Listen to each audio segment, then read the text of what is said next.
Perfect. Good morning, all. So I'm just going to showcase the cherry adaptability work that is done. So I just want to start by, we all know that cherries trace their roots back to Asia. They thrive in temperate, colder climates. But as the demand for the fruit has increased, breeders have now produced hundreds of new cultivars. It's kind of impossible to choose from, but there's still a limited understanding of what actually makes a sweet cherry adapted or not.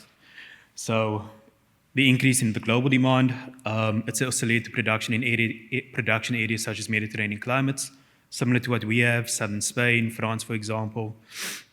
But pushing production into these areas comes with a risk. That the risk is known as insufficient winter chill. And when you combine insufficient winter chill with the large investments that are needed to create cherry orchards, it creates a high-risk scenario. And to manage that risk, we require a deep understanding of we need to improve our understanding of what happens with different genetics and different environments and how they interact together. So our current way of matching genotypes to production areas, we know it's kind of limited. It doesn't work as well compared to what we're seeing overseas. And this is also linked to active research regarding chill and heat models. But again, research has been done in that direction over the past few years. And we know those models don't work perfectly in Mediterranean climates. That's where the adaptability study comes into play. So pretty much we're just letting the tree tell us how its adaptability changes with different genetics and different environmental conditions. So these are the three key objectives: to investigate the sweet cherry adaptability in our climate, to quantify the effect of the genotype, the environment, and the interaction of the two factors, and also just to provide early recommendations as well based on the science that we're doing. So this is just the timeline of what we've done. So in 2018, we selected 10 cultivars. That's a mix of low, medium, and high chill varieties. In 2019, we planted it in the Bokkerveld, Warm Bokkerveld, and Robertson as well.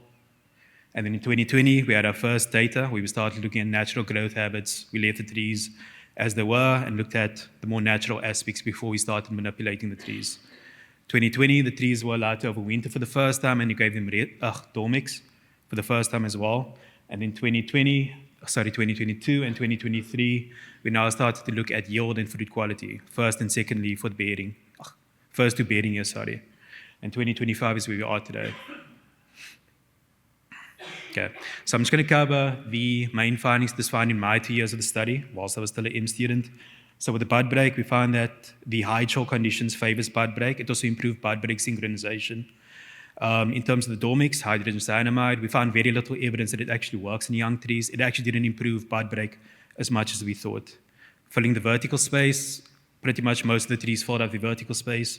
The challenge became how do you actually manage the vertical growth, dwarfing rootstocks, different training systems, etc.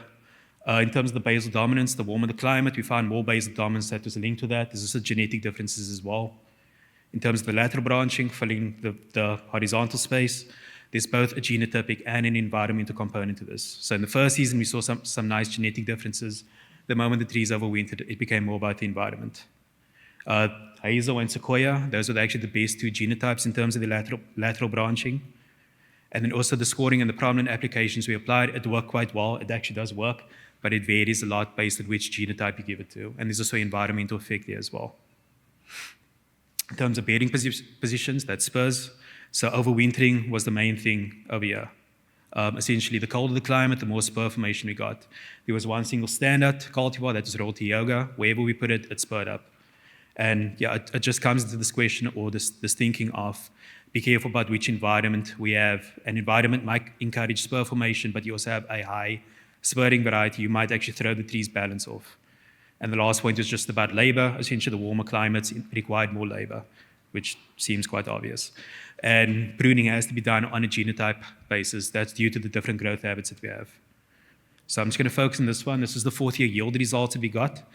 So just looking at Tioga was the only one that was relatively stable for yield regardless of environmental conditions. Other than that, we saw three different environmental differences. The green, that's a cold Bokkerveld, yields are fairly high.